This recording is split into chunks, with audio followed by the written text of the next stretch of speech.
আবৃত্তি করছি অস্থির কবি জিন্দা চানের কবিতা আমার অযোগ্যতা।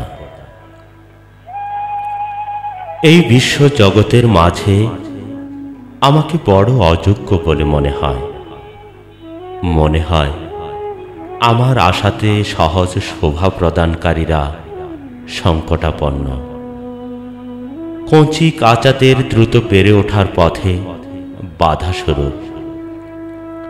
সংক্ষিপ্ত উপস্থাপনের মাঝে আমাকে সকলেই প্রত্যাখ্যান করে, স্থির অটল অজয় চিরজিন্দা।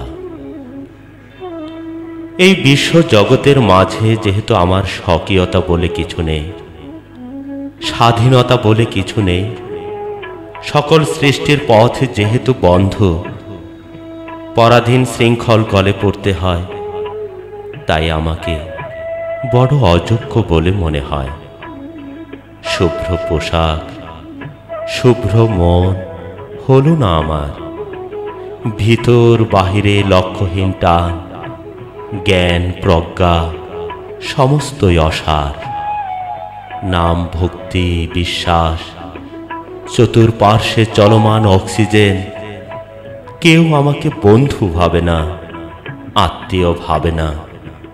শিয়া সুন্নি ভাববস্তু কোনো নিয়ম আমাকে অটল রাখে না, তাই আমাকে বড় অযোগ্য বলে মনে হয় এই বিশ্ব জগতের মাঝে আমাকে বড় স্রোতের মুখে পাঠিয়েছে, বড় চাপের মুখে পাঠিয়েছে, শুধু অভিযোগগুলো তুলে ধরার জন্য। বিশ্বজগৎ, বিশ্ব পরিবার, বিশ্ব বংশধর, একই শব্দ বারবার পুরাতন, নতুন নতুন পুরাতন, সীমাবদ্ধ নিয়ম আমার মাথা ঘামানো চির অসারময়। বাধ্যগত স্বাধীনতায়, বাধ্যগত আইনে হাবুডুবু খাচ্ছি নিয়মিত। বিবেকে সংঘর্ষ লেগে আছে দিবানিশি, তাই আমাকে বড় অযোগ্যই বলে মনে হয়, তাই আমাকে বড় অযোগ্যই বলে মনে হয়, বড় অযোগ্যই বলে মনে হয়।